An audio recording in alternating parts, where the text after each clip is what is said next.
Hello दोस्तों, आप सभी को स्वागत है आपके अपने YouTube channel Jitendra MR study पर। दोस्तों, मैं हूं जितेंद्र MR यादव। आज हम लोग अनुपात एवं समानुपात यानी रेशियो एंड प्रोपोर्शन का पार्ट 15 देखेंगे। अगर पार्ट 14 तक आप नहीं देखे हैं तो डिस्क्रिप्शन में लिंक दिया गया है, अनुपात एवं समानुपात लिखकर उसके नीचे वीडियो का लिंक दिया है, तो आप देख सकते हैं वहां से। चलिए, तो आज हम लोग देखते हैं कुछ क्वेश्चन। देखिए, तो क्वेश्चन है, दो संख्याओं का अनुपात 3:4 है। यदि उनमें प्रत्येक में 3 जोड़ दिया जाए तो उनका अनुपात 10:13 हो जाता है। मूल संख्या ज्ञात कीजिए। सबसे पहले आपको क्या करना है, जैसे यहाँ देखिए तो लिखते हैं पहली संख्या और दूसरी संख्या। तो पहली संख्या, दो संख्या का अनुपात दिया हुआ है, तो पहली संख्या और दूसरी संख्या दोनों का अनुपात दिया हुआ है 3:4, तो लिख दिए 3:4। अब आपको क्या करना है, यहाँ x लगा लेना है, 3x और 4x। x इसलिए लगाते हैं चूंकि संख्या में 3 जोड़ना है दोनों में, इसीलिए लगाते हैं। देखिए, तो इसी को अगर लिखते हैं तो पहली संख्या बटा दूसरी संख्या, यहाँ अनुपात हो जाएगा। देखिए, तो अब देखिए तो यहाँ पहली संख्या 3x है, तो 3x अनुपात मतलब बटा, यहाँ 4x नीचे हो जाएगा। उसके बाद आपको क्या करना है, प्रश्न में कहा गया है कि उनमें प्रत्येक में 3 जोड़ दिया जाए, तो प्रत्येक यानी ऊपर नीचे दोनों में 3 जोड़ देंगे और जोड़ते हैं तो 10:13 हो जाता है। 10:13, 10 अनुपात का मतलब बटा हो गया, नीचे 13 हो जाएगा। अब आपको क्या करना है, क्रॉस गुना करना है। देखिए, तो क्रॉस गुना करेंगे तो 10 को 4x से गुना करेंगे तो यहाँ 40x हो जाएगा, प्लस 3 को 10 से गुना करेंगे तो यहाँ 30 हो जाएगा। बराबर है तो बराबर हो जाएगा। उसके बाद अगर 13 को 3x से गुना करते हैं, 13 तिया 39x हो जाएगा। यहाँ प्लस है तो प्लस हो जाएगा, 13 गुना 3 करेंगे तो 39 हो जाएगा। अब आपको क्या करना है, जैसे यहाँ 40x, 39x बराबर की इस साइड है प्लस में, तो बराबर की उस साइड जाएगा तो माइनस में हो जाएगा, तो -39x और यहाँ 39। अब आपको क्या करना है, जैसे यहाँ प्लस 30 है तो बराबर की उस साइड जाएगा तो -30 हो जाएगा। अब देखिए, तो 40x में से 39x घटेगा तो x हो जाएगा, यानी 1x डेट इज x लिखेंगे। 39 में से 30 घटाएंगे तो 9, यानी x का मान जो है 9 हो गया। तो प्रश्न में कहा गया है मूल संख्या क्या है, तो मूल संख्या ज्ञात करेंगे, यानी x का मान 9। यहाँ 4x है तो क्या करेंगे, x यहाँ गुना 4 हो जाएगा, यानी 4x गुना 9। x का मान जो है 9 है, यानी 4 गुना 9 तो यहाँ 36 हो जाएगा। अगर थोड़ा आपको परेशानी हो रहा है समझने में तो देखिए, तो यहाँ जैसे आप जानते हैं कि पहली संख्या बराबर माने हैं 3x, x का मान 9 है तो क्या करना है, 3 गुना x का मान यहाँ से 9 लिखेंगे और 3 गुना 9 तो यहाँ 27 हो गया। उसके बाद दूसरी संख्या बराबर माने है 4x, तो क्या करना है, 4 गुना और x का मान यहाँ से 9 लिख देना है, तो 4 गुना 9 डेट इज 36, यानी मूल संख्या बराबर 27 और 36 हो जाएगा। 27 और 36 हो जाएगा, जो कि ऑप्शन नंबर डी में दिया हुआ है। नेक्स्ट क्वेश्चन देखिए, तो एक आयताकार बोर्ड की लंबाई तथा चौड़ाई के मध्य अनुपात 7:5 है। यदि बोर्ड की चौड़ाई 20.5 सेंटीमीटर हो तब बोर्ड की लंबाई ज्ञात करें। तो आपको क्या करना है, जैसे एक आयताकार बोर्ड है जिसकी लंबाई और चौड़ाई का अनुपात दिया हुआ है। देखिए, तो यहाँ लिखते हैं लंबाई और चौड़ाई का अनुपात दिया है। लंबाई का अनुपात दिया है 7 और चौड़ाई का अनुपात दिया है 5। अगर ये दोनों को, अब आपको क्या करना है, लंबाई और चौड़ाई का अनुपात तो लिख दिए। आगे प्रश्न में कहा यदि बोर्ड की चौड़ाई 20.5 सेंटीमीटर दिया हुआ है। देखिए, तो बोर्ड की चौड़ाई यहाँ अनुपात में 5 है, लेकिन रियल मान में दिया हुआ है तो 20.5 20.5 दिया हुआ है सेंटीमीटर, 20.5 सेंटीमीटर ये रियल मान है और ये अनुपातिक मान है। अगर इसी को अनुपात 1 का मान निकालते हैं तो 20.5 और 5 इधर गुना में है तो बराबर की साइड आएगा तो भाग में, 5 से अगर 20.5 में भाग देते हैं तो आ जाएगा 5 चौक 20, 5 एकम 5 यानी 4.1 हो जाता है। यानी एक अनुपात का मान 4.1 हो गया। तो प्रश्न में पूछा गया है तब बोर्ड की लंबाई ज्ञात करें। तो बोर्ड की लंबाई यहाँ देखिए तो एक अनुपात का मान 4.1 है तो यहाँ 7 अनुपात का मान निकाल लेंगे तो यहाँ 4.1 से गुना कर देंगे। 7 गुना 4.1 करेंगे तो यहाँ 7 एकम 7 हो जाएगा, दशमलव है तो दशमलव और 7 चौक 28 यानी कि 28.7 सेंटीमीटर हो जाएगा, जो कि ऑप्शन नंबर सी में दिया हुआ है। नेक्स्ट क्वेश्चन देखिए तो एक संख्या का 3/5 दूसरी संख्या से 20% अधिक है, पहली और दूसरी संख्या के बीच का अनुपात क्या है। अब देखिए तो एक संख्या और दूसरी संख्या यानी दो संख्या है, तो पहली संख्या को हम लोग x मानते हैं और दूसरी संख्या को y मानते हैं। देखिए तो प्रश्न में कहा गया है एक संख्या का 3/5 यानी पहली संख्या को 3/5 कीजिए, 3/5 पहली संख्या का मतलब यहाँ गुना और 3/5 है। उसके बाद कहा गया है कि दूसरी संख्या से 20% अधिक है, 20% अधिक यानी 120 होता है। तो यहाँ लिखेंगे 120 और प्रतिशत का मतलब बट्टा में 100। अब बराबर कर देना है, 1 0 से 1 0 कट गया। देखिए तो 6 दूनी 12, 5 दूनी 10। अब आपको क्या करना है, 5 से 5 कट गया, बराबर है तो नीचे से नीचे कट जाएगा और ऊपर से ऊपर कट जाएगा, तो 3 दूनी 6, नहीं कुछ तो नीचे 1। अब आपको क्या करना है, जैसे देखिए तो x इधर y गुना में है तो इधर आएगा तो बराबर की इधर तो भाग में हो जाएगा। यहाँ ऊपर में 2 है और नीचे नहीं कुछ तो 1 है, तो इसी को अगर अनुपात में लिखे तो x अनुपात y बराबर 2:1 हो जाएगा। 20% देखिए तो यहाँ प्रश्न में कहा गया था कि दूसरी संख्या से 20% अधिक है। 20% अधिक का मतलब होता है 20% अधिक यानी 120 होता है, क्योंकि कोई भी संख्या अपने आप में 100% होता है। जैसे देखिए तो यहाँ समझने के लिए आपको बता रहे हैं, कोई भी संख्या अपने आप में 100% होता है और 20% बढ़ेगा तो 20% बढ़ेगा तो 100% में न बढ़ेगा, तो 100% और 20% इसी को जोड़ते हैं तो 120%।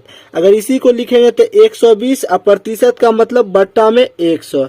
यही कहा गया है कि दूसरी संख्या का 20% अधिक है दूसरी संख्या से। तो दूसरी संख्या में 120 बटा 100 की 1 0 से 1 0 कट गया, 6 दूनी 12, 5 दूनी 10, फिर 5 से 5 कट गया, 3 दूनी 6, नहीं कुछ तो नीचे 1 हो गया। इसी प्रकार x इधर गुना में y है तो बराबर की साइड है तो भाग 2/1। 2/1 को लिख सकते हैं 2 और बटा का मतलब अनुपात होता है, 2:1 हो गया। नेक्स्ट क्वेश्चन देखिए तो किसी वस्तु के लाभ और विक्रय मूल्य के मध्य जो अनुपात है वह 1:4 है। विक्रय मूल्य और क्रय मूल्य के बीच क्या अनुपात है। देखिए तो क्वेश्चन में कहा गया है लाभ और विक्रय मूल्य का जो अनुपात है वह दिया हुआ है और 1:4 है। तो यहाँ हम लोग लिखते हैं, यहाँ देखिए तो लाभ अनुपात विक्रय मूल्य, तो लाभ का अनुपात दिया हुआ है 1 और विक्रय मूल्य का अनुपात 4 दिया हुआ है, यानी 1:4। लाभ 1 और विक्रय मूल्य का अनुपात 4, दोनों अनुपात में है, रियल मान नहीं है। तो आपको अब क्या करना है, क्रय मूल्य पता करना है। तो क्रय मूल्य बराबर पता है आपको, सूत्र होता है विक्रय मूल्य माइनस लाभ, विक्रय मूल्य माइनस लाभ, क्रय मूल्य बराबर। तो देखिए तो विक्रय मूल्य यहाँ अनुपात में 4 है तो 4 लिखेंगे, माइनस लाभ 1 है तो 1।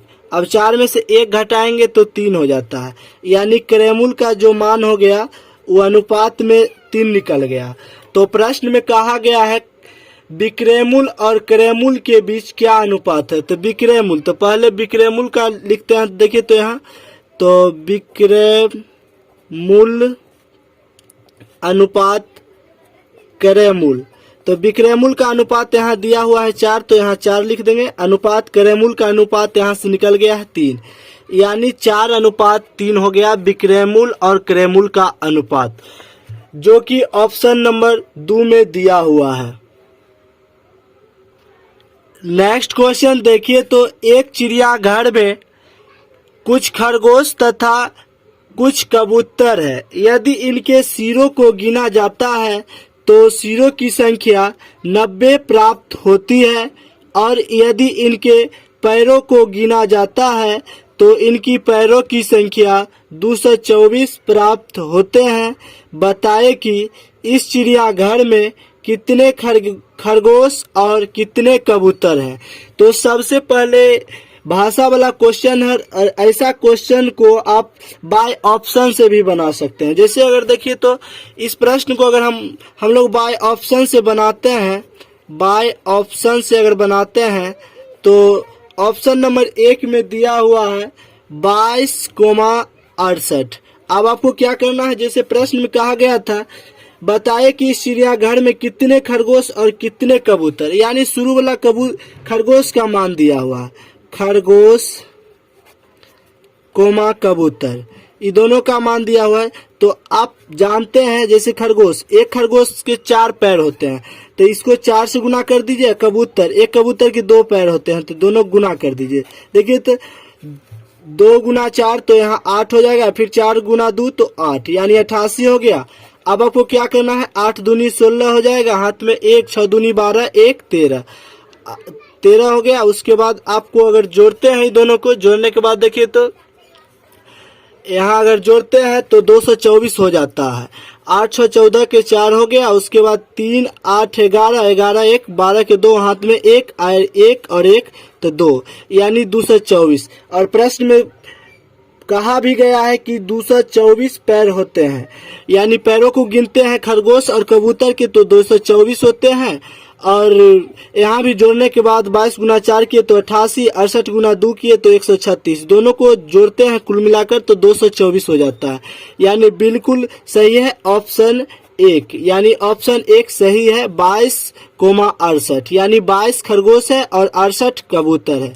अगर आप चाहते हैं इसी प्रश्न को डिटेल से बनाना तो देखिए, तो आगे देखते हैं।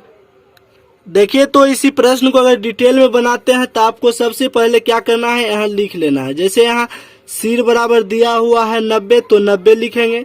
उसके बाद अगर पैर की संख्या दिया हुआ है तो पैर की संख्या बराबर लिख लेंगे 224। यहाँ सिर की संख्या दिया हुआ है 90, यहाँ पैर की संख्या 224। अब आपको क्या करना है, जैसे यहाँ देखिए, तो क्रॉस लाइन खींचेंगे और यहाँ 224 लिख देंगे, यानी पैर की संख्या लिखेंगे। उसके बाद आपको क्या करना है, यहाँ 224 लिख दिए। उसके बाद जैसे मान लीजिए कि यहाँ लिखते हैं माना की, यहाँ भी लिख लीजिए माना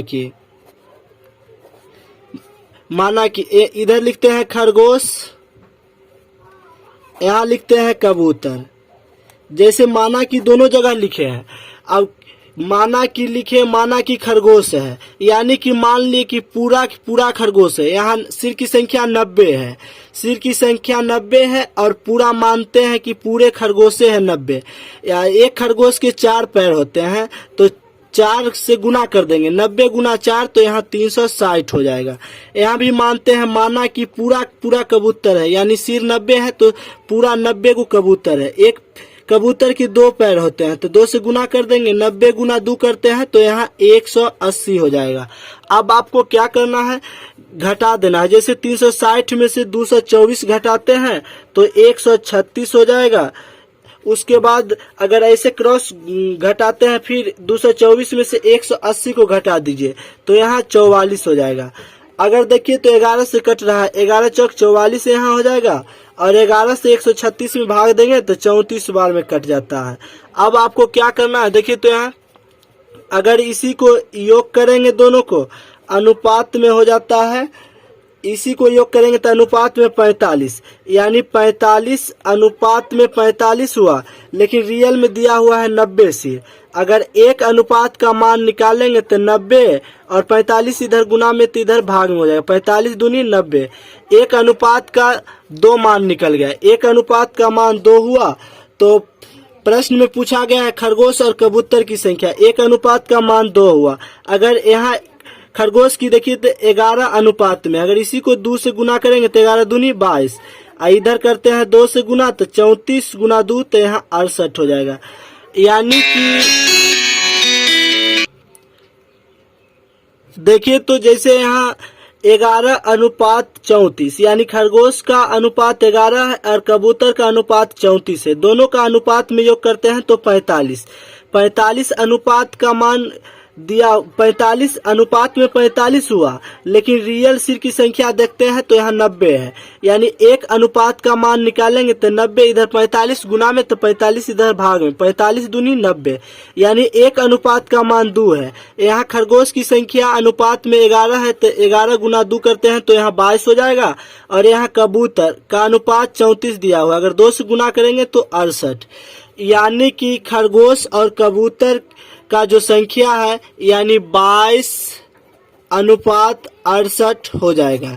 यानी तो प्रश्न में कहा गया था बताए कि इस चिड़ियाघर में कितने खरगोश और कितने कबूतर हैं, तो यानी 22 खरगोश और 68 कबूतर हैं। तो आप बाय ऑप्शन से भी बना सकते हैं, या आप अगर चाहते हैं जो डिटेल से बनाए तो डिटेल से भी बना सकते हैं। इस प्रश्न का ऑप्शन नंबर 2 हो जाएगा आंसर। देखिए तो अनुपात एवं समानुपात अब खत्म हो गया है। इसके बाद जो है पार्ट 16 जो आएगा वो मिसलेनियस रहेगा, यानी शुरू से अंत तक का क्वेश्चन मिक्सचर रहेगा। तो अनुपात एवं समानुपात समाप्त हो गया। उम्मीद करते हैं कि वीडियो आपको अच्छा लगा होगा। अगर आप कोई भी पार्ट छोड़ दिए हैं तो शुरू से एक बार 1 से 15 तक देखिए, फिर मिसलेनियस का आएगा तो 16 हो जाएगा, 1 से 16 तक देखिए, आप सही से अनुपात और समानुपात समझ जाएंगे। तो उम्मीद करते हैं कि वीडियो आपको अच्छा लगेगा। अगर अच्छा लगे तो लाइक, शेयर एंड सब्सक्राइब जरूर कीजिएगा। मिलते हैं फिर किसी नेक्स्ट वीडियो में, तब तक के लिए धन्यवाद।